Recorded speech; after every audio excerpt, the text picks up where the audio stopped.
Bismillahirrahmanirrahim. Assalamualaikum warahmatullahi wabarakatuh.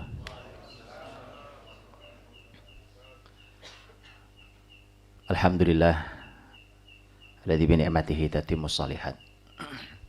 Alhamdulillah hamdan katsiran thayyiban mubarakan fih kama yuhibbu rabbuna wa yarda. Alhamdulillah alladzi arsala rasulahu bil huda wa dinil haqq liyudhhirahu 'ala ad-dini kullih walau karihal kafirun. Asyhadu an la ilaha illallah wahdahu la syarikalah wa asyhadu anna Muhammadan abduhu wa rasuluh. Allahumma salli wa sallim wa barik ala Muhammadin wa ala alihi wa sahbihi ajma'in. Ya ayyuhalladzina amanu taqullaha haqqa tuqatih wa la tamutunna illa wa antum muslimun. Amma ba'd. Bapak Ibu saudariku yang dirahmati Allah, orang tua kita semuanya, Ustaz Muhammad bin Utsman, juga Ustaz Abdurrahman Baraja, juga para orang tua kita yang ada di tempat ini, para ahli ilmu, teman-teman semuanya, saudariku berbahagia. Satu kesempatan yang istimewa, berkah, kesempatan yang mahal untuk kita membahas tentang manusia terbaik yang telah melahirkan konsep terbaik, Rasulullah Muhammad sallallahu alaihi wasallam. Yang akan kita gali di kesempatan kali ini adalah pembahasan tentang pasar. Saya juga baru tahu temanya pasar barusan di luar situ tadi itu. Saya coba Ustaz Abdurrahman, temanya apa Ustaz? Temanya pasar. Oh, temanya pasar. Di situ di luar barusan. Alhamdulillah teman-teman, saya berbahagia. Sebelum saya masuki bagaimana Nabi dan pasarnya,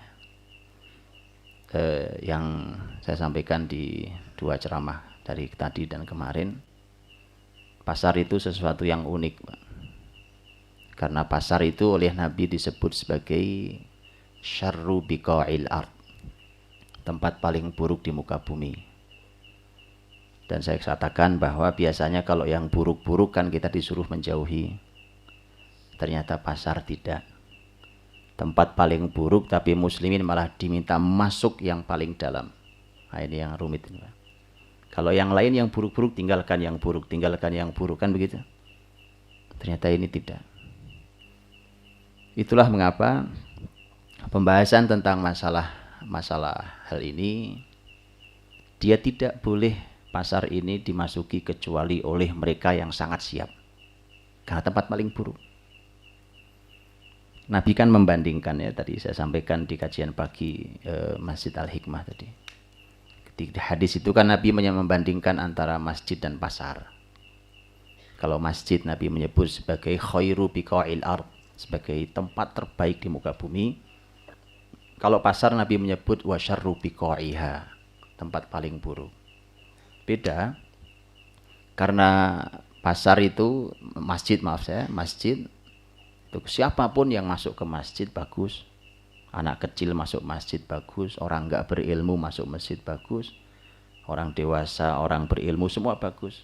Tapi kalau pasar enggak bisa begitu. Coba anak kecil masuk masjid bagus, anak kecil masuk pasar jadi anak pasar. Dan anak pasar itu konotasinya positif atau negatif? Itulah karenanya tidak boleh orang yang berilmu, orang yang tidak berilmu masuk masjid bagus, orang tidak berilmu masuk pasar. Ya, itulah yang saya sampaikan tadi, bahwa nanti kaidahnya di zaman Khulafaur Rasyidin, Umar dengan sangat tegas, Khalifah Umar mengatakan la yabi' fi suqina hadza illa man faqih. Tidak boleh jualan di pasar kami ini kecuali yang paham fikih muamalah. Itu aturan harus diterapkan, teman-teman. Jadi semestinya yang boleh jualan di pasar kita itu yang sudah ikut pelatihan lah, paling enggak pelatihan fikih muamalah. Karena kalau tidak, kata Umar, wa illa akala riba radhiya am aba. Kalau tidak, kalau belum belajar nanti dia akan makan riba terpaksa ataupun rela. Nah, saudariku dirahmati Allah, tema perdagangan itu oleh Quran sudah dibahas sejak dari Quran. Dan pembahasan di Quran tentang at-tijarah itu unik sekali. Kata tijarah sendiri unik, Pak. Karena kata tijarah dari hurufnya ta, jim, ro. Kata tajarah menurut ahli bahasa Arab, bergandengnya huruf ta kemudian jim itu dalam kata bahasa Arab sangat amat langka. Dalam seluruh kata bahasa Arab. Ta kemudian selanjutnya jim, rangkaian itu di dalam bahasa Arab hanya sangat langka. Dia hanya ada, lihat 3 kata. 1 tajaro, yang artinya tijarah, bisnis tadi itu, perdagangan. Yang kedua nataja, yang ketiga murtaji. Nataja apa artinya? Nataja itu intaj. Intaj itu produksi, Pak. Jadi unik. Intaj sendiri nun takjim. Tijarah takjim, ada takjim. Satu lagi murtaji. Irtaja itu artinya seseorang yang berharap. Jadi artinya 3 kata yang langka di dalam bahasa Arab dengan berurutnya tak kemudian jim itu maknanya semua istimewa. 3-tiganya. 1 perdagangan, 1 produksi atau menghasilkan, yang 1 harapan. Luar biasa ini. Begitulah bahasa Arab, teman-teman. Bahasa Arab itu memang itu kenapa Allah memilihkan kitab suci dengan bahasa Arab, karena sampai seistimewa itu kajian bahasa Arab itu. Sedalam itulah para ahli menggalinya. Dan Al-Quran ketika bicara tentang tijarah, perdagangan, tijarah itu ternyata di dalam Quran pembahasannya ada 3 hal. Ada beberapa ayat tentang kata tijarah dalam Quran, nanti antum lihat sendiri. Ada 3 hal. Tijarah yang artinya jual beli seperti yang kita pahami di pasar, itu tijarah. Kemudian tijarah yang merugi, karena ini adalah tijarahnya orang munafik, yaitu ketika menukar petunjuk dengan kesesatan. Dan yang ketiga adalah tijarah yang menguntungkan, yaitu tijarah kita dengan Allah Subhanahu wa taala. Itu isi tijarah dalam Quran. Nanti detailnya antum buka sendiri. Tentang semua kata tijarah dalam Quran. Itu rangkaian 3 katanya. Sehingga Allah ingin katakan pada kita, namanya tijarah itu ternyata dalam Quran tak hanya sebatas orang transaksi bisnis di pasar. Dalam Islam siapapun tajirnya, siapapun pedagangnya, di pasar manapun asal dia beriman, dia tak pernah melepaskan tijarah duniawi itu dengan tijarah ukhrawi. Dengan tijarah dia dengan Allah. Dan Allah sudah ingatkan, hati-hati kalau tijarah itu sampai membuat Anda menjual hidayah ini ditukar dengan kesesatan. Dan ini potensi, lihat, potensi tijarah melalaikan khususnya kaum laki-laki itu adalah teks Qur'ani. Surat An-Nur ayat 36-37. Dalam ayat 36 Allah berfirman tentang tema masjid. Fi buyutin adzinallahu an turfa'a wa yudhkara fiha ismuh yusabbihu lahu fiha bil ghuduwi wal asal. Di rumah-rumah Allah yang telah diizinkan untuk ditinggikan dan disebut namanya. Di dalam masjid itu bertasbihlah di pagi dan sore hari. Siapa yang bertasbih? Ayat 37. Rijal, kaum laki-laki. Tapi kaum laki-laki yang bisa menjaga komitmennya untuk bisa terus ada di masjid berzikir, bertasbih pagi sore, itu hanya kaum laki-laki yang tidak dilalaikan oleh perdagangan. Rijalul la tulhihim tijarah wala bai' an dzikrillah wa iqamis shalah wa ita'iz zakah yakhafuna yawman tataqallabu fihil qulubu wal absar. Itu konsep dasarnya. Jadi bahwa betul tijarah itu memang berpotensi mengganggu. Ya, mengganggu ibadah terutama laki-laki, terutama ibadah di masjid. Dan ini sudah dipotret. sudah diingatkan Allah. Makanya kalau ada orang sibuk dengan bisnisnya dan dia mulai lupa zikir, sholat, zakat, ujungnya dia sudah tidak takut akhirat. Dan ini yang berbahaya. Maka itu semua diikat oleh Allah bahwa tijarah dalam Quran, bisnis dagang dalam Quran itu ternyata tidak hanya urusan kita mencari uang, tapi kita diminta juga tijarah dengan Allah.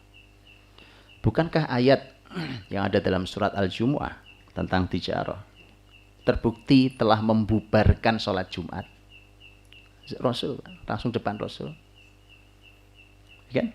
Wa idza ra'au tijarah. Ketika mereka lihat ada tijarah. Wa idza ra'au tijaratan aw lahwan faddu ilaiha wa tarakuka qa'ima. Ketika mereka ngelihat dagangan datang, Pak, itu unta datang dalam jumlah sangat banyak, atau melihat lahu itu kesia-siaan, maka mereka meninggalkanmu Muhammad sendirian khutbah. Lagi khutbah Jumat, tersisa hanya sedikit orang, semua bubar gara-gara ada dagangan datang. Itu kejadian di sahabat, Pak, levelnya sahabat. Itu. Makanya tidak boleh masuk di urusan bisnis, masuk di urusan pasar ini kecuali yang memang benar-benar siap. Kalau tidak, bubar akidah kita. Cuma masalahnya urusan bisnis dagang ini juga harus diambil alih muslimin. Kalau tidak, resikonya seperti kita lihat hari ini. Makanya memang benar-benar harus disiapkan. Tidak bisa orang yang tiba-tiba begitu saja. Yang orang yang harus disiapkan by design, on mission. Memang orang disiapkan untuk mengambil alih pasar dunia ini. Dan disitulah maka Quran juga memberikan isyarat penting bahwa memang tijarah ini memang merupakan, dia sangat dekat dengan rizki. Maka lanjutin ayatnya. Lihat di bolak-baliknya, ini pembahasannya agak panjang tapi saya tidak bahas itu. Tapi saya cuma kasih isyarat, lihat. Kata di wa idza ra'au tijaratan aw lahwa infaddu ilaiha wa tarakuka qa'ima. Lihat selanjutnya apa? Qul ma 'indallahi khairun minal lahwi wa minat tijarah. Dibolak-balik, Pak. Kata yang sebelumnya tijarah dulu baru lahu, kata yang setelahnya lahu dulu baru tijarah. Ini pembahasannya panjang, cuma nanti nggak nyampe nanti bahasan kita. Kan bahasan kita kata Ustaz Abdurrahman Nabi menyiapkan pasar. Ini tafsirnya panjang ini, Pak. Cuma dibolak-balik itu dalam Quran ada tujuannya. Ini bahasa Arab. Begini bahasa Arab itu. Kenapa yang di depan tijarah dulu baru lahu? Loh, kenapa persis masih di ayat itu juga? Baru kemudian lahu kemudian tijarah. Ya. Saya cuma kasih satu yang tadi saya sebutkan, satu saja. Bahwa kalimat yang terakhir itu, ya, qul ma 'indallahi khairum minal lahwi wa minat tijarah. Ujungnya apa? Wallahu khairur raziqin. Allah sebaik-baik razik yang beri rizki. Kata rizki lebih dekat kepada lahu atau kepada tijarah? Pada tijarah. Allah balik supaya kata rizq, kata rizki itu lebih dekatnya kepada tijarah bukan lahu. Paham? Ya. Makanya enggak ada. Kalau generasi ini main-main, Pak, rizki jauh dari sini. Kata lahu artinya main-main, sia-sia. Cuma main saja kerjaannya. Karena rizki itu dekatnya kepada kata tijarah. Itu diantaranya. Bahasanya panjang. Alhamdulillah teman-teman. Quran, hadis Nabi membahas tentang perdagangan luar biasa. Saya ingin fokus pada pasar. Pada pasar Nabi SAW. Artinya bahwa yang harus kita pandang, kita lihat adalah tidak tiba-tiba Nabi buat pasar. Tidak punya modal terus pengen gitu kemudian bikin pasar, bikin toko, bikin ruko, enggak begitu. Kapan Nabi buat pasar? Di Mekah atau di Madinah? Di Madinah. Di pasar di Mekah, di mana muslimin belanja? Di mana muslimin jualan? di pasar Quraisy, di pasar Arab, di pasar Mekah dan sekitarnya, pasar Uqad yang besar, pasar Madinah, pasar Dzil Majaz, pasar-pasar besar yang terkenal. Itu adalah di mana Nabi dan para sahabat ketika di Mekah, Nabi tidak buat pasar. Tidak buat pasar. Syariat ini nggak ada yang kebetulan. Contoh yang paling nyata, paling gampang dipahami. Jihad, perang. Kapan ayatnya turun? Mekah atau Madinah? Madinah. Di Mekah, sahabat sudah digebuki, sudah disiksa, bahkan sudah ada korban jiwa. Sumayyah radhiyallahu anha. Tapi Quran mengatakan, kufu aidiakum. Tahan tangan kalian. Loh, gak boleh balas. Kita sudah dizalimi. Lihat, Pak. Jadi enggak asal gebak-gebuk, gerubak-gerubuk, gak begitu, Pak. Yang tadi yang juga saya katakan bahwa mari belajar halal haram, setelah itu naiklah lebih tinggi tentang bagaimana strategi menjalankan syariat ini, menerapkan syariat ini. Kita suka lupa dengan strategi, karenanya kita gagal dalam menegakkan al-haq. Gara-garanya kita hanya tahu bahwa ini al-haq, ini al-batil. Ya, pertanyaannya bagaimana strategi Nabi dalam menegakkan al-haq, dalam menghancurkan al-batil. Karena kalau al-haqnya tidak datang, maka al-batil tidak pernah pergi. Karenanya ayatnya mengatakan waqul ja'al haqqu wa zahaqal batil. Katakan Muhammad telah datang al-haq, datang dulu al-haqnya. Al-haq tidak datang, batil gak pernah hancur. Cuma batil itu teman-teman, itu bisa sudah sangat terstruktur dan sistematis dan begitu rapinya. Seperti antum lihat hari ini. Persis sama dengan zaman Persia Romawi, itu sudah state, sebuah negara. Sudah sangat sistemik, sebuah sistem. Kalau batilnya datang terus sembrono, acak-acakan, nggak bisa mengalahkan al-batil. Jadi semangat tidak cukup. Al-haq saja tanpa strategi tak bisa. Nabi itu sangat strategis orangnya. Beliau itu ahli strategi. Maka bukan sebuah kebetulan. Urusan pasar umpamanya.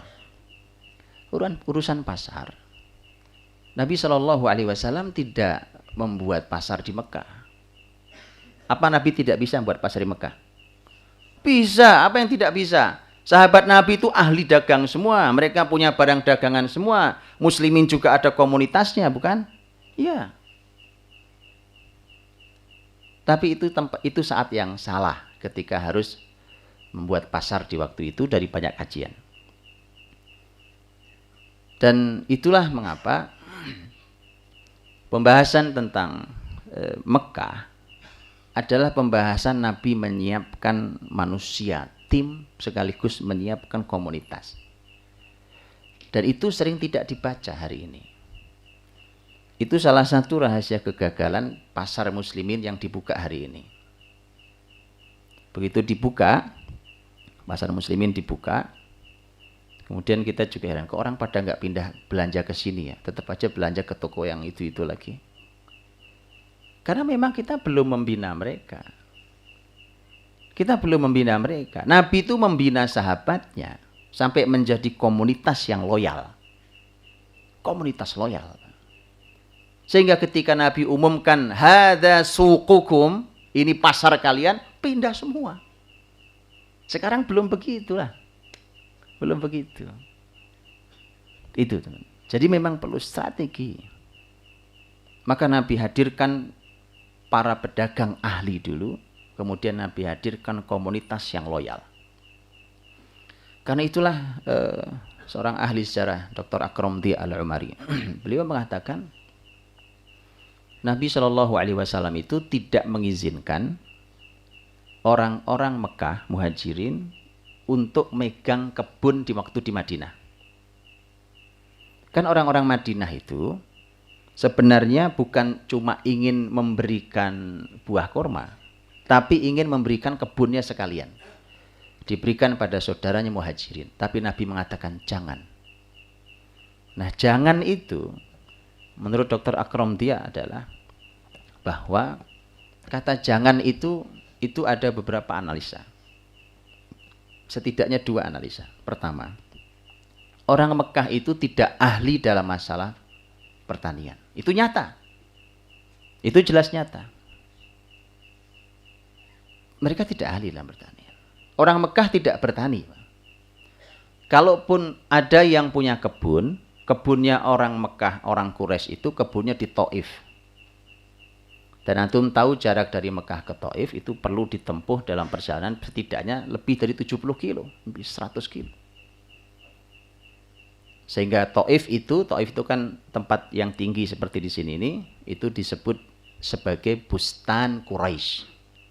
Kebunnya orang-orang Quraisy. Bisa tempat-tempat tinggi itu kan, ya kan, itu kebunnya kayak sini ini kebunnya orang mana nih? Orang Surabaya. Gitu sama persis.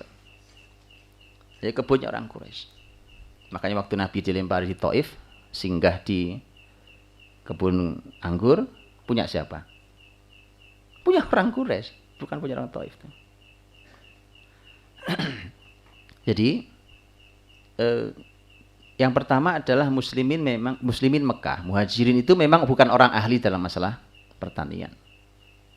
Karena pertanian yang di Taif sekalipun itu yang garap adalah orang sana, orang Taif. Orang Taif yang garap. Kemudian yang kedua, nah ini yang penting buat kita. Yang kedua, Dr. Akrom Diak mengatakan, mengapa Nabi katakan jangan kau berikan kebun pada orang muhajirin? Karena Nabi punya pandangan ke depan. Bahwa Nabi ingin menjadikan orang-orang muhajirin yang keahlian mereka adalah dagang. Nabi ingin menjadikan mereka sebagai orang ring satu beliau. Yang bisa digerakkan kapan saja. Waktunya tak terikat oleh apapun. Karena kalau petani, itu mereka terikat oleh tanahnya. Waktunya apa?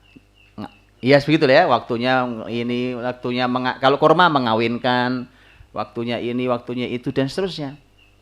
Itu kalau telat musimnya nggak jadi panen, betul ya?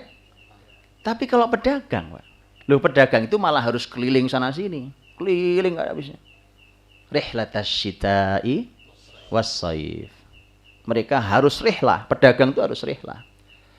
Jalan keliling kemana-mana itu pedagang. Nah itu rihlahnya orang-orang Quraisy itu. Kan itu hikmah besarnya kenapa? Justru syariat ini dititipkan pertama kali malah di punggung para pedagang. Dan Nabi ingin mereka itu nanti ketika muslimin sudah punya kebesaran di negerinya sendiri, maka orang ring satu Nabi adalah para pedagang. Yang mereka tidak terikat oleh waktu. Jadi Nabi kirim kemanapun, kapanpun bisa. Nanti para petani punya bidang sendiri. Punya bidang sendiri. Karena ketika muslimin menaklukkan umpamanya tanah Irak, Ardus Sawad, maka yang mengerti pertanian ya orang Madinah, bukan orang Mekah. Maka yang dikirim oleh Khalifah Umar nanti adalah orang Madinah untuk menganalisa. Ini kebun seluas-luas ini, kebun kurma seluas-luas ini kira-kira kalau panen hasilnya berapa? Nah, itu orang Mekah nggak ngerti gimana cara ngukurnya panen. Orang Madinah ngelihat gini tahu, Pak. Cuma dilihatin terus dia jalan, dia langsung bisa keluarkan angka. Akan sekian wasak hasilnya setiap panen. Itu namanya ilmu khors. Khors itu tadi ngelihat gitu tahu. Itu ya, jadi kalau kurma buah tinggal bilang ini sekian wasak, diturunkan persis seperti yang dikatakan. Ya kayak petani di sini kan juga gitu kan. Ngelihat kebun ini tahu. Ah itu kelapa itu yang muda itu yang paling atas tuh ada itu sudah kita tahu dia. Yang itu sudah tua tahu dia. Padahal antum tahu kelapa dibungkus kayak gitu itu karena ahli. Orang Mekah nggak bisa itu. Maka dibagi tugas. Dan disinilah Nabi menghadirkan orang-orang ahli dalam perdagangan. Itu penting dulu teman-teman. Orang-orang pakar. Jadi keahlian sahabat di dunia perdagangan itu keahlian yang sampai mereka menjadi konsultan dagang. Bukan cuma dagang, dia dagang sekaligus orang kalau menanya tentang dagang tanya saya. Itu keahlian sahabat sampai level itu dulu. Baru kita bikinin pasar. Ya kan? Pasar belum jadi. Ini persiapan ini harus dikaji dulu. Di antaranya adalah Abu Bakar As-Siddiq radhiyallahu anhu. Karena Abu Bakar As-Siddiq radhiyallahu anhu dalam sejarah disebut waktu di Mekah beliau itu kana rajulan muhabbaban. Abu Bakar itu orang yang jenisnya orang yang dicintai banyak orang, Pak. Jadi ada orang yang jenisnya kan orang semua suka sama dia.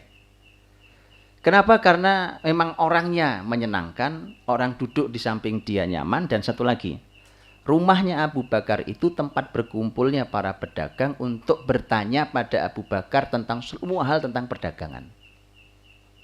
Oh, Abu Bakar tuh punya kemampuan itu. Jadi konsultan dagang luar biasa ini.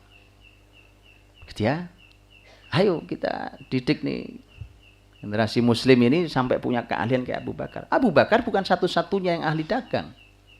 Kan antum tahu semua ada Abdurrahman bin Auf, ada Utsman bin Affan. Nanti sahabat-sahabat muda semisal Tolhah, Zubair itu pakar-pakar perdagangan juga berikutnya. Hanya saat itu usianya masih kecil, masih usia 16-17 tahun. Tapi zaman itu mereka sudah berlatih dagang. Artinya ini para sahabat Nabi ini memang orang-orang yang sangat ahli. Dan itu dibuktikan dalam kisah yang semua teman-teman sudah tahu. Bagaimana Abdurrahman bin Auf pindah ke Madinah, ya kan? Tidak membawa harta sepeser pun, hanya baju yang menempel di badan.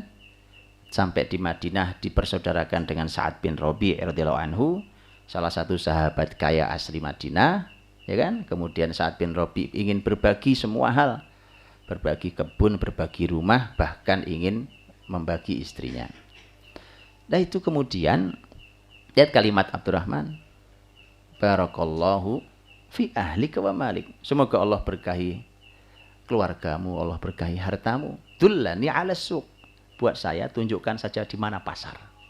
Orang ahli, Pak. Nah, ini PR-nya berikutnya. Pertanyaan saya, Abdurrahman bin Auf radhiyallahu anhu, beliau ke pasar itu punya modal apa enggak? Enggak punya modal, Pak. Maka hari ini kesalahan kita setiap mau mulai bisnis selalu nanya modal. Ini ngajinya bukan pada Abdurrahman bin Auf. Ya. Jadi serius ini, Pak. Abdurrahman cuma minta tunjukkan ke saya di mana pasar. Terus apa yang dibawa oleh Abdurrahman? Kalau modal nggak punya? Hah? Skill. Itu. Orang ahli terjun ke dunianya tangan kosong. Orang ahli, Pak. Tentara itu nggak perlu pakai senjata kalau senjata ahli kan. Lucuti saya dari senjata. Itu orang-orang ahli. Seperti kalimatnya Hamzah radhiyallahu anhu. Hamzah baru 3 hari masuk Islam. Ngaji di rumah Arqam bin Abil Arqam bersama Nabi dan sahabat. Terdengar suara kaki Umar datang. Bluk, bluk, bluk. Wah, itu Umar datang. Semua pada mojok. Karena takut dengan Umar. Hamzah mengatakan, kenapa kalian takut sama Umar? Kata Hamzah. Lihat kata Hamzah. Kalau Umar niat baik, kita terima dengan baik. Tapi kalau Umar niat jahat, saya bunuh dia dengan pedang dia. Ngerti maksudnya? Hebat, tak? Saya bunuh dia dengan pedang dia. Saya nggak perlu pakai pedang. Dia boleh pakai pedang. Itu orang ahli gitu tuh, Pak. Skill tuh. Sama Abdurrahman bin Auf ahli di pasar. Ya ini kalau mau antum ujian, menguji ini seorang sudah layak disebut layak atau enggak, antum lempar ke pasar nggak usah pakai modal. Coba pulang bawa untung apa enggak itu. Ini Abdurrahman bin Auf. Ngaji pada Abdurrahman begini. Loh Abdurrahman itu kan nanti ya, Masya Allah, Pak. Ini kan Masya Allah, dan beliau meninggalkan harta yang melimpah ruah kan.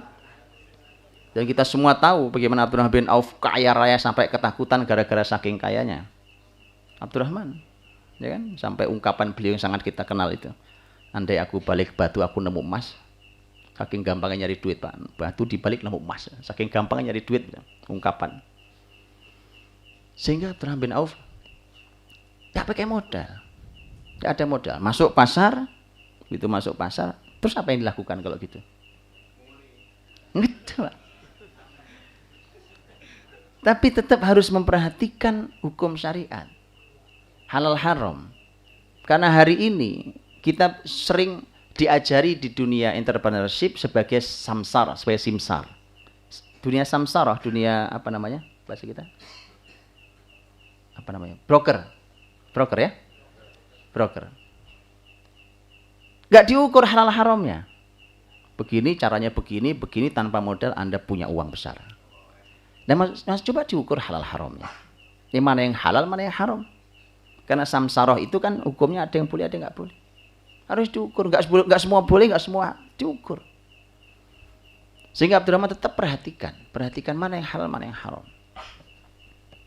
Sederhana memang. Hari itu pulang dia hanya membawa samin wa akid. Ya, samin dan akid, makanan. Itu alhamdulillah hari itu. Untung hari itu. Sehingga tak perlu membebani saudaranya. Dan terus dia berdagang sampai mulai punya uang, sampai mulai bisa membeli emas. Itu. Begitu dia sudah beli emas, pagi-pagi datang ketemu Nabi, klimis rambutnya, wangi aromanya. Nabi mengatakan, Abdurrahman klimis sekali pagi ini. Kata Abdurrahman senyum-senyum, semalam saya menikah dengan gadis Ansor ya Rasulullah. Maharnya ala nawatin min dhahab. Maharnya sudah pakai emas. Duitnya belum banyak, tapi asal sudah dagang berani nikah. Antum buka deh kitab fikih. Begitu masuk kitab muamalah, kan ibadah muamalah fikih itu. Kalau masuk muamalah bab pertama apa? Kitabul buyu'. Bab jual beli. Kitabul buyu' segitu panjang lebar detil selesai, masuk kitab apa? Kitabun nikah. Loh, ulama itu enggak sembarang Pak nyusun bab. Bab fikih itu adalah bab kehidupan kita di dunia ini. Enggak sembarang. Itu analisa, nyusun babnya saja enggak sembarang. Itu ulama analisa itu. Ya. Nah, jadi babnya bab buyu baru nikah. Maka Abdurrahman itu dapat emas. Nah, bisa buat mahar emas ya, walaupun enggak banyak. Mahar nikah. Nabi mengatakan, aulim walau bisa. Kalau gitu buat walimahnya, walau hanya dengan seekor kambing. Abdurrahman buat walimahnya. Nah, saya dirahmati Allah. Saya cuma ingin sampaikan bahwa keahlian orang, skill itu lebih dulu dibandingkan modal. Itu dulu, capai itu dulu. Oh, rapat, rencana ujungnya ini modalnya gimana kita ya? Modal lagi. Betul Pak. Orangnya ini sahabat nggak begitu. Karena gini, lihat teman-teman, saya kasih contoh. Saya sudah berkali-kali diskusi dengan teman-teman pengusaha muslim, masya Allah bagus semangatnya. Mereka belajar fikih halal haram luar biasa. Tapi begitu karena konsentrasi kita selalu dana, modal, akhirnya selalu ada pembahasan sehingga ini belum lama juga saya dimintai saran. Saya bilang, kenapa sih antum mau mengambil dana dari pihak ini? Saya bilang, kok saya tidak merasa aman kalau antum ambil dari pihak itu. Ini untuk bisnis.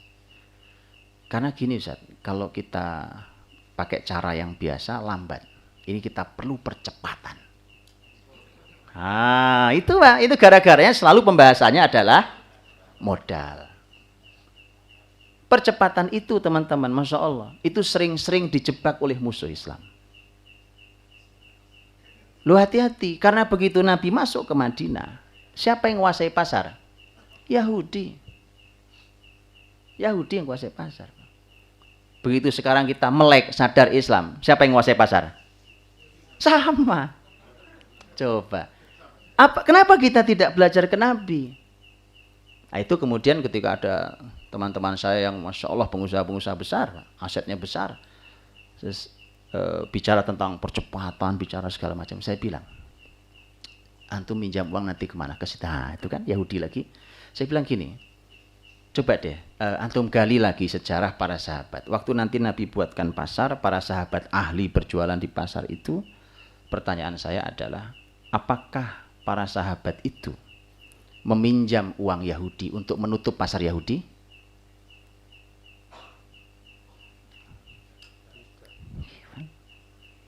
Itu maksudnya.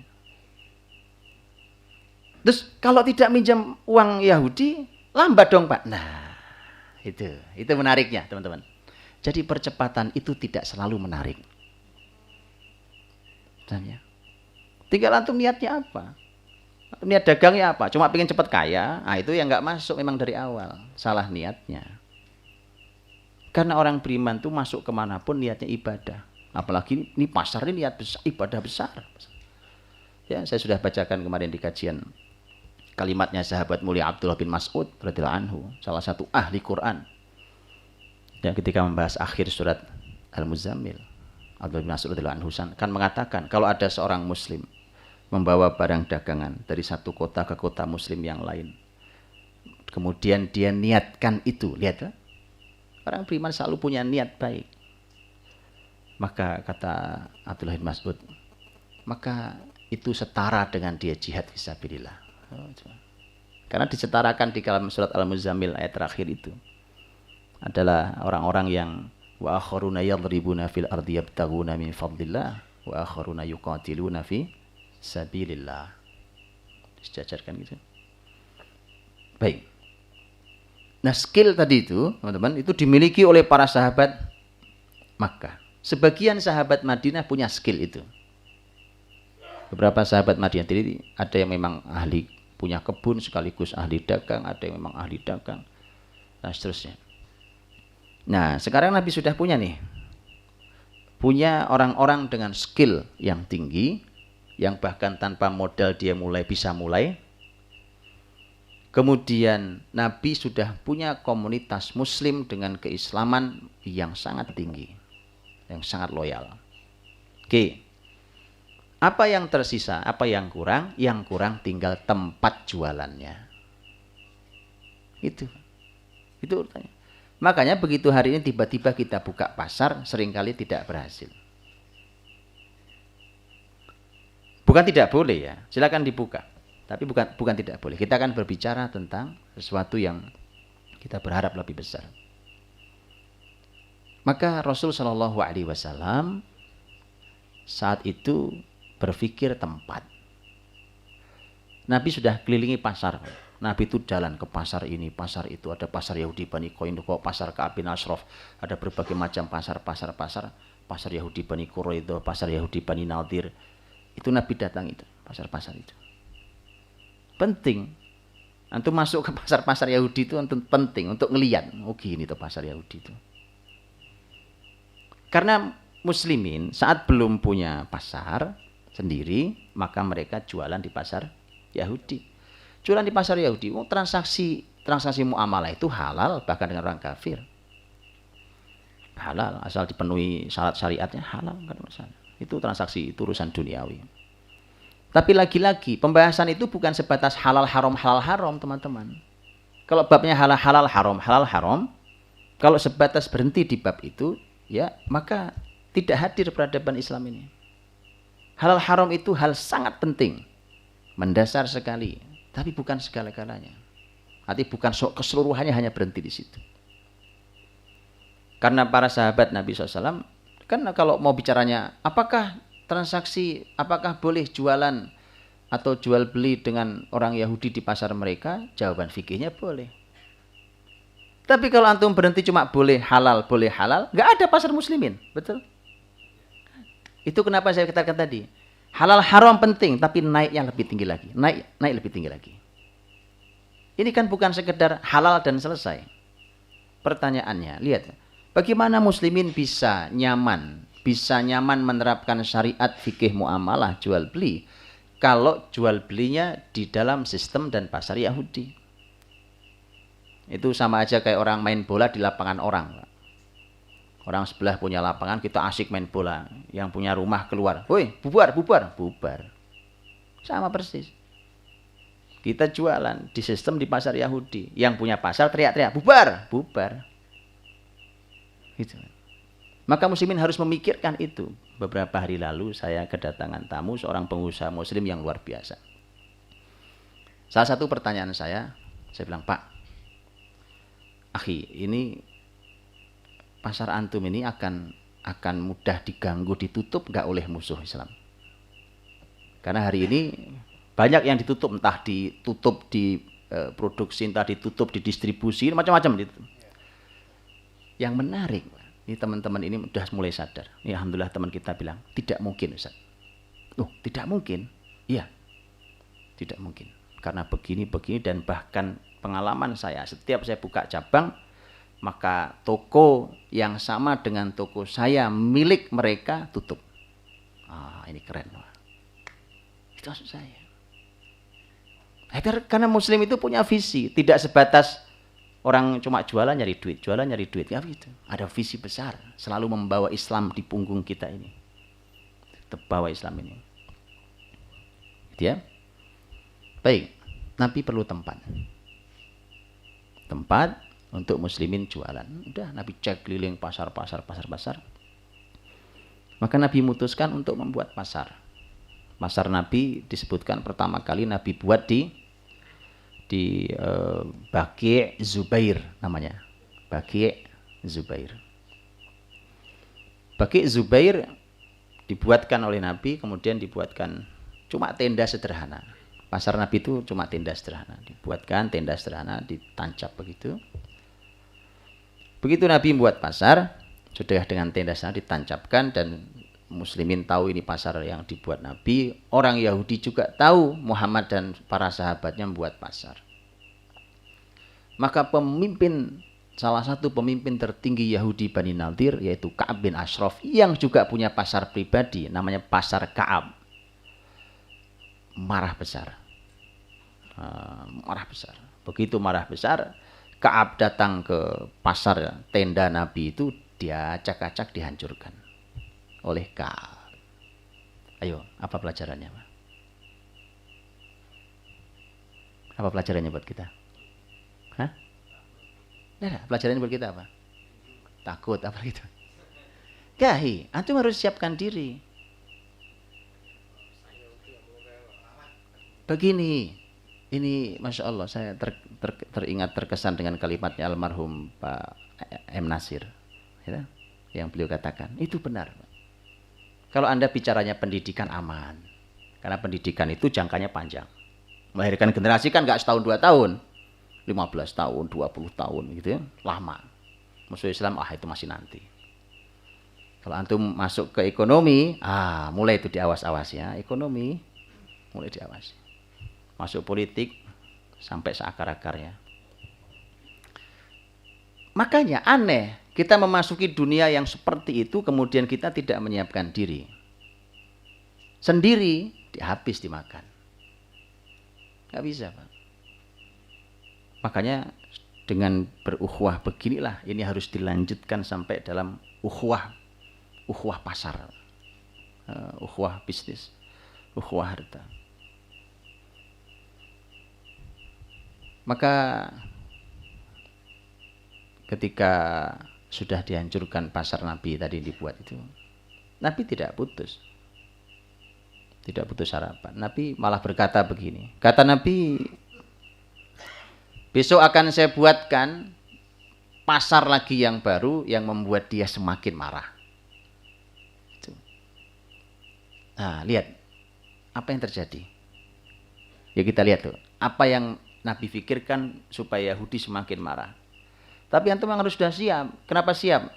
Tim ahli sudah ada, komunitas loyal sudah ada. Hanya tinggal tempat saja, nyari tempat saja. Diacak-acak, diganggu-ganggu, kayak macam-macam. Oh iya, Yahudi kalau sudah ini karena kenapa mereka begitu takut? Karena buat mereka dunia ini kan surga mereka. Kalau diganggu dunianya, wah itu ganggu surga mereka, Pak. Ya. Maka Nabi diskusi dengan sahabat. Nabi lemparkan kepada para sahabat untuk bicara tentang nyari tempat yang pas. Jadi ini penting, Pak. Diskusi dengan teman-teman yang ahli di tempat itu. Datanglah seorang sahabat memberitahu, ya Rasulullah, menurut saya ada tempat yang tepat. Yuk saya tunjukkan. Ditunjukkan oleh sahabat ini. Ditunjukkan. Ternyata itu adalah sebuah tempat yang disebutkan dalam riwayat itu sebenarnya aslinya kuburan, Pak. Si kuburan, ya posisinya yang ini nanti dikenal dengan pasar muslimin atau pasar Rasulullah, atau belakangan di masa Turki Utsmani dikenal dengan pasar Manakha. Pasti di samping Masjid Nabawi hari ini. Masih ada tulisannya Manakh. Masih ada. Karena masih diabadikan, bahkan tidak, pemerintah Saudi nggak berani bangun. Kenapa? Karena ada pesan Nabi SAW, dan itu dulu yang mengingatkan waktu Madinah sedang merencanakan pembangunan besar-besaran itu. Waktu itu Abdullah, Raja Saudi itu, waktu itu belum jadi raja, masih putra mahkota. Dia yang mengingatkan, masih ada sampai sekarang suratnya Abdullah, yang mengingatkan kepada yang merencanakan, saya ingatkan kalian dengan pesan Nabi, jangan bangun pasarku. Pasar Nabi nggak boleh dibangun.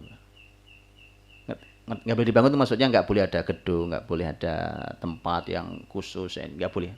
Lepas saja, dilepas saja. Itu pasar Nabi. Makanya sampai hari ini itu tidak diapa-apakan, kosong aja begitu. Dulu sempat mau dibangun, sudah diingatkan oleh Abdullah. Baik.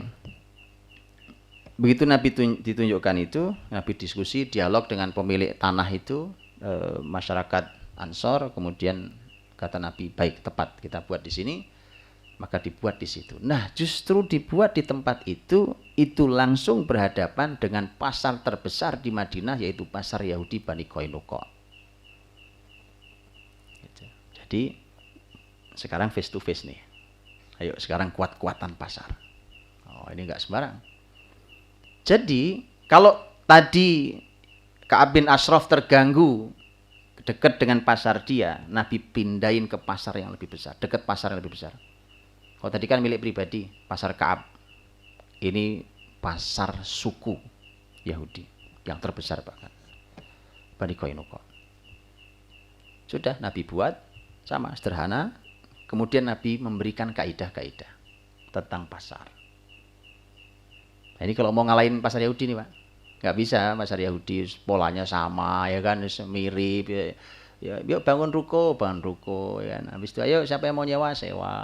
Ayo siapa ini, bedain cuma satu, iya ada infaknya yuk, gitu kan. Tidak begitu polanya Pak. Lihat Nabi SAW buat aturan. Pertama, tempat itu wakaf dari Nabi. Wakaf itu adalah salah satu wakaf Rasul Shallallahu Alaihi Wasallam. Kalau sudah wakaf, sudah Nabi sudah wakaf, sudah nggak ada yang punya, bukan milik Nabi, bukan milik siapapun, milik Allah Subhanahu Wa Taala.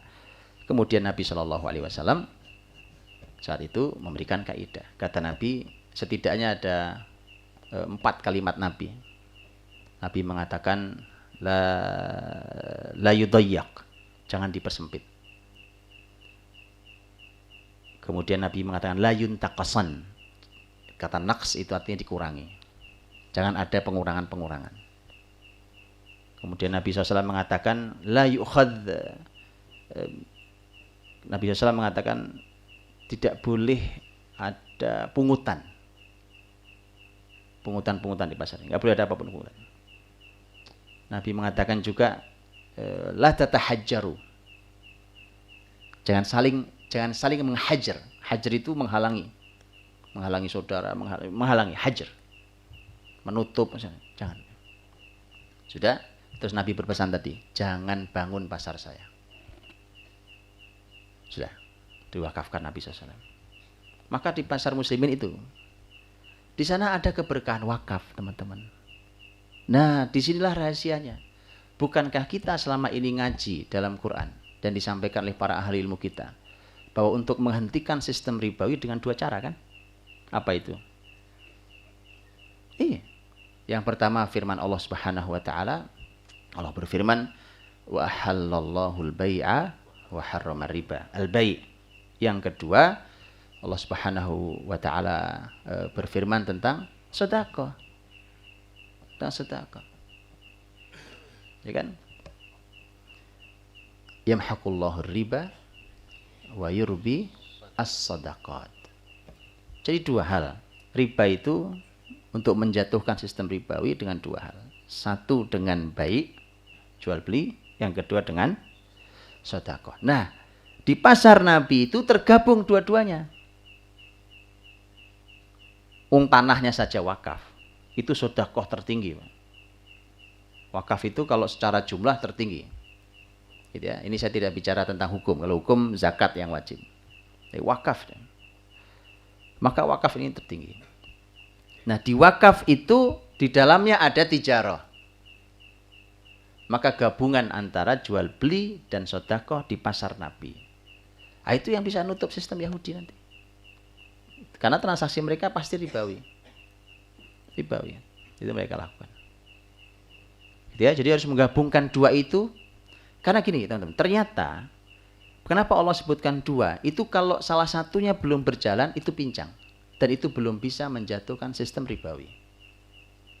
Umpamanya sedekahnya sudah tinggi. Wah, sedekah, ternyata muslimin tijarahnya belum jalan. Itu belum bisa nutup. Atau sebaliknya, tijarah, ternyata sedekahnya belum, itu juga belum. Mari ada diskusi panjang dengan teman-teman tentang itu. Muslimin punya semangat tijarah, bisnis.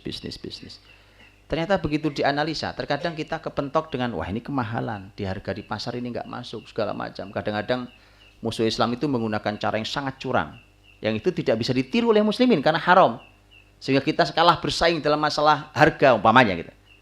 Ternyata solusinya ketika tidak bisa dihitung dengan hitungan tijarah, maka dihitung dengan hitungan sedekah.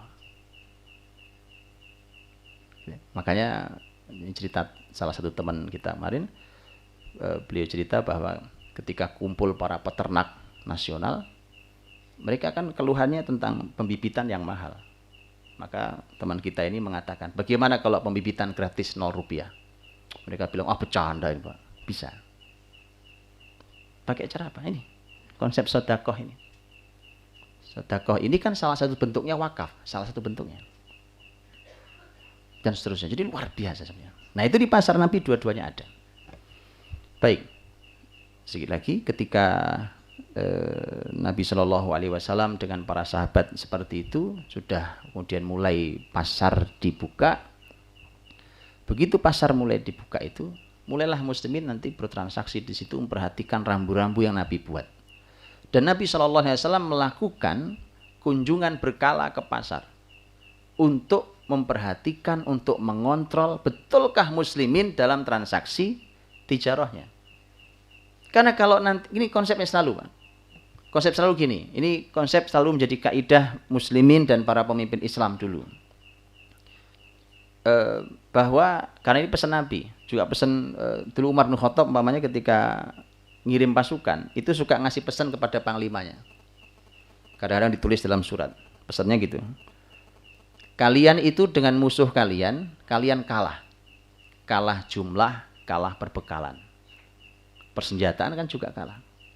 Yang membuat kalian dimenangkan Allah adalah ketaatan kalian pada Allah. Maka kalau kalian maksiat, kalian sama dengan mereka. Dan saat itulah kalian kalah. Itu pesannya. Kenapa di pasar juga begitu? Nabi kontrol itu. Nabi jalan, Nabi ke pasar ngelihat, ya kan muslimin, Nabi man ghasyana falaysa minna, yang menipu bukan dari kelompok kami, bukan dari umat kami. Terus dilakukan ini. Nabi kata, kenapa kau lakukan ini? Kalau itu cuma kontrol. Karena pasar Nabi itu teman-teman, nanti antum kalau ke Madinah itu di luar pagar Masjid Nabawi itu, kalau antum ngadep ke kiblat, di luar pasar, di luar pagar itu posisi pasarnya sebelah kanan. Oke, sebelah kanan itu membentang ke arah belakang itu, kan ke arah belakang sana itu dulu sampai ke Uhud. Oke. Itu nyambung. Apa yang disambungkan? Pasar dan tempat latihan berkuda sama Nabi SAW. Ya, itu disambungkan. Jadi pasar dulu, kemudian ini nanti pembatas tengahnya, baru kemudian latihan berkuda. Dan seperti ceritanya Abdullah bin Umar, bahwa kuda itu terbagi dua. Ada kuda yang belum terlatih, ada kuda yang terlatih. Kalau kuda terlatih, itu larinya dari situ sampai ke Uhud. Pacunya sampai Uhud. Itu yang sudah terlatih. Yang belum terlatih, jaraknya paling sepertiganya. Dan Nabi, kalau sudah masuk ke pasar, ngontrol transaksi muslimin, terus Nabi maju, duduk di tengah-tengah. Nabi bisa melihat muslimin transaksi, Nabi bisa melihat sebagian muslimin lagi latihan berkuda. Wah, ini konsep menarik, Pak. Itu pasar Nabi. Sangat strategis, teman-teman. Bayangkan di situ. Kebayangkan Nabi sambungkan begitu antara jihad dan pendanaan. Oh, persiapan jihad dan pendanaan. Maka Nabi tidak aneh nanti sahabat. Nabi tinggal bilang, ini perlu dana jihad. Oh, nah sahabat keluarkan ini, keluarkan itu. Ini udah tempatnya aja disatukan. Jadi sampingnya masjid, di sininya pasar, di sininya tempat latihan kuda. Ketika Nabi dan sahabat sudah mulai transaksi di pasar itulah, maka disitulah muslimin membuktikan bahwa syariat Islam ini adalah syariat yang sangat indah, syariat yang begitu gagahnya, syariat yang luar biasa, dan semua syariat di luar syariat Islam itu pasti roboh perekonomiannya. Itu dibuktikan oleh para sahabat. Robohnya pasar Yahudi dengan dua sistem, dengan dua cara. Satu, dengan kehebatan muslimin menjalankan syariat jual beli. Yang kedua, dengan kekuatan politik. Kok begitu? Ya, umpamanya Yahudi itu salah satu sistemnya riba. Kalau ada pedagang minjem riba. Seperti hari ini, riba. Muslimin mustahil menjalankan riba. Kemudian mereka ihtikar, nimbun barang. Nimbun barang supaya barang langka, harga naik. Itu Nabi larang, tidak boleh ada menimbun barang. Tapi sekali waktu memang barang hilang di pasaran, Pak. Nggak ada barang. Permintaan meningkat. Itu kerjaan mana? Kerjaan pasar sebelah nih. Ya, barang hilang di kerjaan pasar Yahudi sebelah itu. Maka ahli-ahli dagang seperti Utsman, Abdurrahman, Tolha, Zubair, itu nyari barang, Pak. Simpenlah kau, simpen barang. Barang dicari dari mana yang semisal digelontorkan di pasar muslimin, kalau perlu digratiskan saat itu. Silahkan disimpan itu. Hebat muslimin. Kenapa? Karena punya visi. Muslimin bukan cuma untung nggak untung. Karena antum sering dengar kisah kan bagaimana sahabat seperti Utsman, Abdurrahman, siapapun ketika keadaan sedang sulit muslimin kemudian ditawar oleh pedagang lain berlipat-lipat, tidak diberikan. Karena kata dia, Allah menawar lebih besar dari kalian tawar. Karena mereka punya visi. Ya. Nah, maka disitulah tadi teman-teman ketika ada penimbunan barang itu Nabi, para sahabat, kebutuhan muslimin Nabi suka panggil para pedagang pengusaha itu. Ada kesulitan ini, selesaikan. Kesulitan ini selesaikan. Muslimin kesulitan dapat air karena air beli ke Yahudi mahal, ya kan? Nabi lelang. Siapa yang membeli sumur rumah maka baginya surga. Gitu. Utsman angkat tangan. Rasulullah saya bereskan. Padahal membereskannya susah. Karena si Yahudi itu sedang tidak jual sumurnya. Kalau lagi jual sumurnya kan gampang. Saya punya duit, saya beli. Ditawar nggak mau Yahudi loh. Gimana? Wong saya duduk manis tiap hari ongkang-ongkang kaki dapat uang kok. Kenapa saya jual? Itu Yahudi kerjanya. Nah itu diperlukan keahlian negosiasi, tawar-menawar yang hebat dari seorang pedagang hebat sekelas Utsman. Ditawar, dirayu, dirayu sampai dia nyerah setengahnya. Ya udah setengah deh. Harganya 15.000 dirham. Setengah itu maksudnya sehari punya milik Yahudi, sehari milik Utsman. Kata Utsman, deal, saya beli 15.000 dirham. 15.000 dirham dibeli. Nah, begitu dibeli kemudian sudah kan diumumkan oleh Utsman. Hari milik muslimin gratis wakaf itu hari yang ini, itu hari saya. Free, Yahudi bayar. Siapa yang datang waktu bayar? Datang waktu free. Ya kan? Waktu gratis muslimin datang. Yahudi bingung lah, ini nggak dapat duit saya. Ini hebatnya Utsman. Ini pedagang ahli Yahudi aja kalah, Pak. Keahlian dagangnya kalah. Itu kenapa Allah puji orang-orang Quraisy karena dagangnya. Itu yang saya sering bilang. Makanya kalau di antara teman-teman memang nasabnya nasab Quraisy, itu mengalir deras di diri antum jiwa dagang yang bisa mengalahkan sistem dagang Yahudi hari ini. Jangan kemana-mana teman-teman. Itu karena teks Qur'ani loh. Suku lain nggak ada teksnya di Quran. Ya kan? Suku Jawa nggak ada teksnya, ya kan? Di Quran nggak ada. Tapi suku Quraisy ada teksnya. Berikut kelebihan mereka. Pahami teman-teman. Mohon dipahami. Gitu ya. Kalau ada nasab Quraisy di sini mohon itu, Pak. Anda mengalir deras dan Anda punya visi sangat besar karena Anda yang punya keahlian itu. Utsman lawan Yahudi, keok Yahudi, Pak. Sudah, Utsman datang lagi. Gimana, Mas? Mau dijual? Ya, separuhnya, ya kan? Oh gimana? Enggak dijual rugi, Pak, ya kan? Dijual kan lumayan. Akhirnya saya jual lah 15.000 dirham lagi. Utsman nggak pakai nawar, Pak. Padahal kan bisa ditawar kan. Nah, ini kan harus tekan aja harusnya. Nah, sini saya beli. Karena tukarnya surga. 30.000 dirham dapat surga, Pak. Itu harga 30.000 dirham. Sudah diumumkan milik muslimin. Jadi kalau ada masalah Nabi menyelesaikannya dengan cara-cara itu. Kebutuhan muslim itu. Nah, yang kedua nutup pasar Yahudi pakai kekuatan politik memang. Apa caranya? Apa yang menutup pasar Yahudi Bani Qainuqa? Terusirnya Yahudi Bani Qainuqa dari Madinah. Ya kan? Ketika masyarakat Yahudi Bani Qainuqa berbuat jahat di pasar mereka terhadap muslimah dan muslim, kemudian Nabi mengusir mereka setelah mereka dikepung. Tutup sudah. Di pasar muslimin itu berhasil menutup mereka dengan keindahan syariatnya dan dengan ketegasan keputusan politiknya. Ah, ya sudah gitu. Gitu ya. Habis waktunya, Ustaz. Anda khawatir antum kemalaman. Belum, enggak. Oh, belum. Dikit lagi. Baik. Masih senang ini. Iya. Iya. Dikit lagi lah begitu ya. Boleh nanti kita boleh diskusi setelah ini. Sharing ilmu antum yang baik ini. Baik, teman-teman. Rahmati Allah. Maka Rasul, para sahabat itu, kemudian pasar berjalan dengan sangat baik dan tentu dengan semua ya namanya orang berjualan ya, Nabi terus ingatkan, termasuk akhlak adab di pasar segala macam, seperti Nabi mengatakan ya ma'syarat tujar, wahai para pedagang. Nabi masuk pasar teriak-teriak juga, wahai ma'syarat tujar, wahai para pedagang. Innal bai'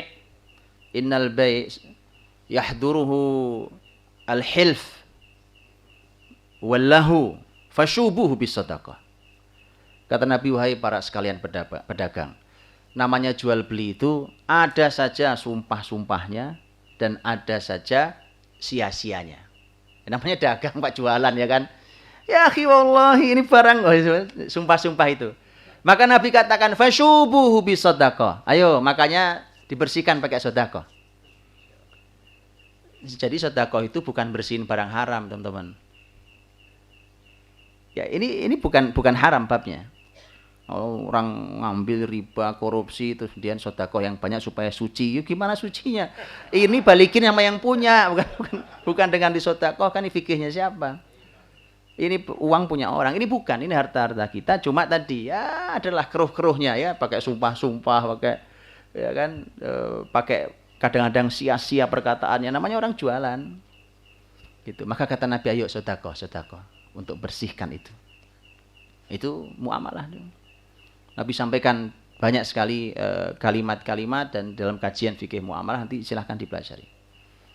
Nah, kalau sudah begitulah maka inilah yang nanti menjadi cikal bakal pasar muslimin begitu nanti Nabi wafat. Kemudian muslimin membuka kota-kota yang lain, maka mudah sekali buat kota lain untuk membuat pasar. Kenapa? Karena sudah ada portofolionya. Blueprintnya sudah lengkap. Nah, makanya yang paling penting buat kita teman-teman, buat satu sampai jadi. Sehingga yang lain, kota lain, tempat lain, nirunya mudah. Gitu ya, dibuat yang lain, dibuat yang kayak tadi itu. Syarat jualan di sini harus sudah belajar fikih muamalah, harus dicek dulu. Antum sudah belajar fikih muamalah, jualan enggak boleh, belajar dulu. Iya. Loh begitu kata Umar. Umar malah nyeret-nyeret itu kan, cambuk ya kan, nggak usah diseret-seret cambuk ya. Dan nanti pasar itu menjadi sebuah sistem. Dia ada sistemnya, seperti sistem pengawasan itu, sistem muraqabah itu. Sistem muraqabah itu kan sistem pasar Islam yang fungsi muraqibnya, pengawasnya itu fungsinya untuk mengawasi dari sisi syariat. Jadi bayangkan didudukkan orang yang mengerti fikih muamalah di pasar itu untuk mengontrol pasar. Terus memberikan nasihat, memberikan saran, sekaligus memberikan teguran, juga menerima konsultasi kalau ada yang bertanya. Oh, indah pasar muslimin. Ya? Sampai artinya ada sistem yang harus dikaji dan seterusnya. Nah, itu nanti akan memudahkan saudara-saudara kita lain untuk meniru pasar itu dibuat. Terus begitu besar. Insya Allah tidak perlu juga kita menunggu-nunggu membicarakan wah tapi kan kebijakan politik kita segala. Antum jalan dulu aja. Kita antum jalan, mudah-mudahan begitu ini memang sudah baik nanti Allah hadirkan pemimpin yang punya keputusan seperti Rasul. Begitu. Gitulah ya, Ustaz. Sekelakir. Barakallahu fikum. Saya kembalikan pada Ustaz Abdurrahman. Yang pertama tadi waktu menancapkan itu dirusak sama Yahudi. Yang kedua kok tidak? Apa karena Rasulullah membuat tempat dekat dengan latihan kuda tadi sehingga menunjukkan sikap bahwa kami pun berani melawan kalau kamu merusak? Ini pertama pertanyaan saya. Yang kedua, alhamdulillah kita akhir-akhir ini mulai sadar kita akan belanja ke tetangga sebelah atau minimal lah kita akan belanja kepada sesama kita yang muslim dan kita tidak pandang mengenai masalah harga, tapi semata-mata seperti yang Ustaz katakan, alhamdulillah mulai akhir-akhir ini dalam kita belanja sehingga mudah-mudahan kalau ini bersifat semua muslimin melaksanakan begitu, kita yakin muslimin bisa unggul. Masalahnya seperti yang Ustaz katakan tadi, strategi kita memang harus ada dan saya yakin apa yang Ustaz katakan bahwa kunci semuanya itu ada pada sedekah. Kalau memang sedekah Allah pasti bantuan Allah pasti datang dengan segala cara. Saya kira bagaimana caranya kita satu masing-masing dari kita menyampaikan kepada yang lain, ayolah kita belanja kepada sesama muslim.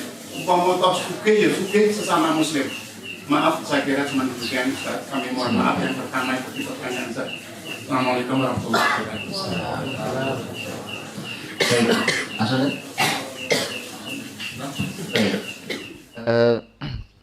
Tentang mengapa yang kedua tidak dihancurkan, saya juga sebenarnya lagi mencari datanya, Pak. Kenapa sampai tidak dihancurkan?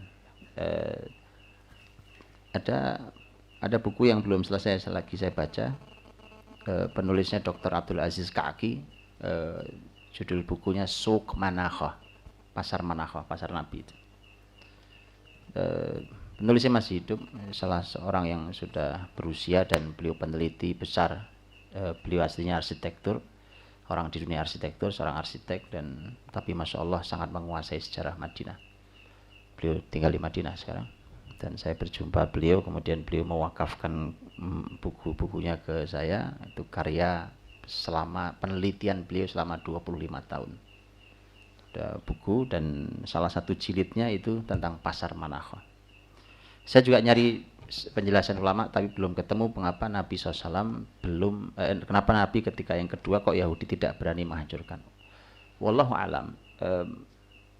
Wallahu alam, bisa jadi Pak, bisa jadi tadi namanya Yahudi Pak. Yahudi itu sebenarnya sesama mereka saling perang juga. Jadi kalau tadi diletakkan dekat dengan pasarnya Ka'ab bin Ashraf, yang ngamuk kan Ka'abnya. Itu. Jadi ketika dipindahin kan dekatnya dengan pasar Yahudi, Bani Qainuqa. Antara mereka itu juga perang besar sebenarnya. Ya, tahsabuhum jami'a wa qulubuhum syatta. Gitu. Kita menduga mereka itu bersatu, tapi sebenarnya hati mereka bercerai-berai.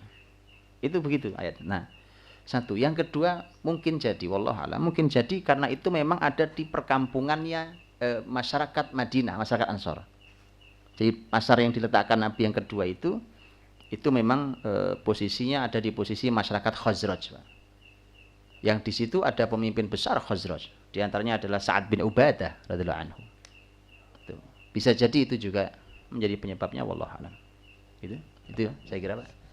Jazakallahu khair. Ada pertanyaan secara tertulis. Assalamualaikum warahmatullahi wabarakatuh. Assalamualaikum. Sekarang ini lagi marak dibangun supermarket di area pelataran masjid. Minta tolong Ustadz menjelaskan batasan larangan bertransaksi di kawasan masjid. Apakah beda antara masjid wakaf dan masjid fasum? Yang dimaksud larangan bertransaksi di masjid itu yang bagaimana? Ya, ini Pak Fikih nanti antum bisa tanyakan pada ahli fikih. Saya cuma ingin memberikan jawabannya. Nah, kalau detail nanti tanyakan pada teman-teman yang ahli fikih. Pembahasan tentang masjid, para ahli ilmu mendefinisikan masjid itu apa. Gitu ya, sehingga nanti kalau dari definisikan nanti umpamanya ada larangan jual beli di masjid, itu kita tahu definisi masjid itu apa. Masjid itu didefinisikan oleh para ahli ilmu sebagai sebuah bangunan yang dikhususkan, waktu dibangun itu dikhususkan untuk beribadah. Definisinya. Jadi bangunan yang saat dibangun itu memang dikhususkan untuk beribadah. Itu namanya masjid. Maka posisinya di bangunan itu. Tahu ya? Nah, kalau namanya kawasan, nah itu bukan bangunan. Ini bangunan. Begitu ya, kawasan bukan bangunan kan? Kawasan itu kan ya sekeliling semua gitu ya maksudnya. Betul ya. Jadi ini masjid umpamanya terus ada kawasannya, sekelilingnya ada lahan kosong parkir. Jadi bangunan itu. Ya, bangunan itu kan bisa jadi ini bangunan nih. Bisa jadi kan suka-suka kalau di kita itu ada ruang utama, ada emperan sedikit gitu ya. Tapi itu bangunan bukan? Itu bangunan. Tapi di luar itu bukan masjid. Itu kawasan masjid itu bukan masjid. Sehingga kalau kemudian dibuat pasar-pasar di sekitar situ, toko-toko, minimarket segala macam, maka itu bukan masjid. Ya, tidak masuk di dalam larangan masjid, wallahu alam. Adapun larangannya memang kalimat Nabi adalah masjid secara umum. Kalimatnya kalimat masjid secara umum. Bahwa kemudian ada pembahasan ulama tentang masalah masjid wakaf, masjid yang bukan wakaf, memang ada pembahasannya dengan khilaf juga para ulama pembahasan itu.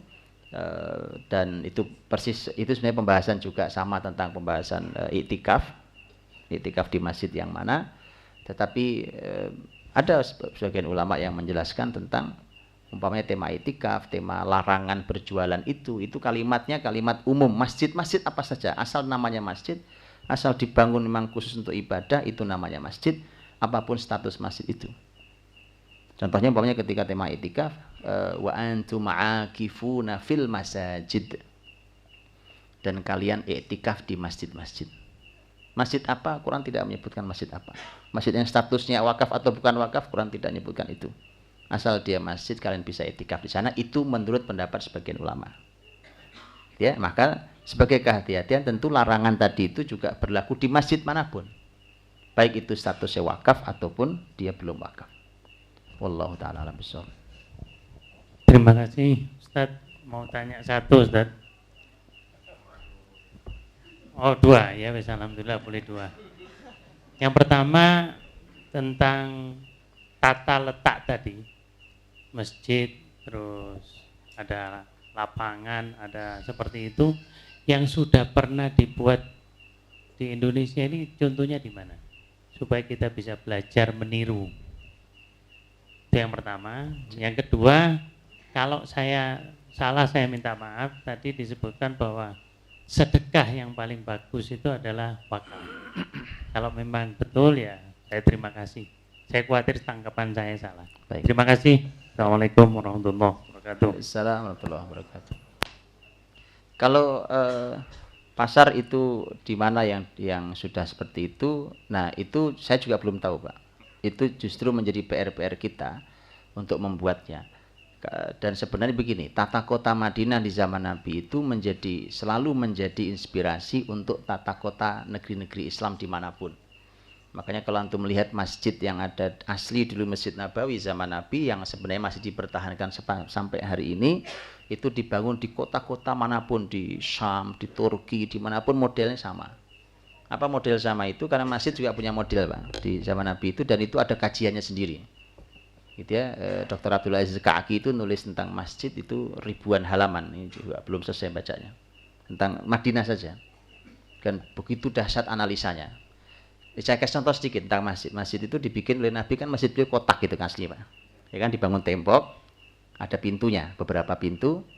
Nah, tetapi yang dikasih atap hanya tempat sholat, betul ya? Tengahnya bolong, nggak ada atap, kayak stadion. Baik, bagian belakang itu adalah dikasih atap juga. Dulu karena sholatnya mereka asli kan ke situ kiblatnya, terus dibalikkan kiblatnya, perpindahan kiblat. Nah, akhirnya yang bagian belakang itu dijadikan tempat untuk ashabus suffah. Sahabat-sahabat yang nggak punya rumah, nggak punya itu tinggal di situ. Beramai-ramai bersama-sama di situ tinggalnya. Nah, tengah bolong ini dibahas oleh Dr. Abdul Aziz Kaki dari semua sudut ilmu, termasuk sudut ilmu arsitektur. Kenapa harus ada bolong di tengah dan apa fungsinya dulu? Nah, kalau antum lihat. Ya, boleh lihat di gambar-gambar di internet juga. Masjid-masjid zaman-zaman Islam dulu mesti begitu bangunnya. Di kotak, begitu masuk ruang bolong. Betul? Antum lihat aja. Nanti antum buka ya. Gitu kan? Nah, itu kan masalahnya kalau hujan di sini musim hujan jadi di sana agak cerah-cerah hujan. Kalau hujan ya basah. Hujan itu muslimin suka, Pak. Iya, muslimin itu kalau hujan suka. Nah, kemudian begitu maju baru ruang itu. Ya, dan ini banyak fungsinya.